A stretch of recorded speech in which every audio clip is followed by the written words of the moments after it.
Republican Paul Ryan has suggested sharp cuts in Medicare and Social Security. Are you willing to make cuts there? Well, I think we know that just within a day or so, the President of the United States will be taking a trip over to India that is expected to cost the taxpayers $200 million a day. He's taking 2,000 people with him. He'll be renting out over 870 rooms in India, and these are five-star hotel rooms at the Taj Mahal Palace Hotel. This is the kind of over-the-top spending. It's a very small example.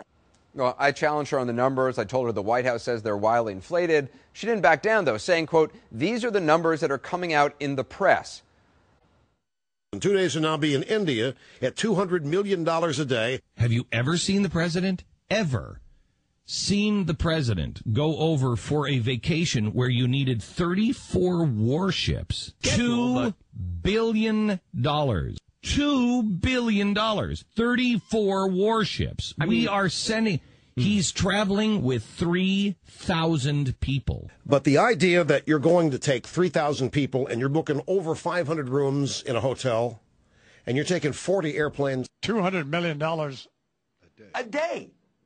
200 million? A day. No president has ever anywhere close to 40 airplanes, 3,000 people, 500 rooms in one hotel. And that's just one hotel. For a 10-day trip, $200 million a day. It's never been done before. $200 million. $200 million each day on security and other aspects of this incredible royalist visit. 3,000 people, including Secret Service agents. You take this many people, this many airplanes, the question is, are you coming back? Again, no one really seemed to care to check the facts. For security reasons, the White House doesn't comment on logistics of presidential trips, but they have made an exception this time to say the $200 million a day figure is wildly inflated. This morning, Robert Gibbs was asked about it at the White House. We have set the record straight with you guys. I'm not going to go into how much it costs to protect the president. It's a costs are comparable to when President Clinton and when President Bush traveled abroad. This trip doesn't cost $200 million a day. Even the Pentagon weighed in, knocking down the idea that so many Navy ships were being redeployed.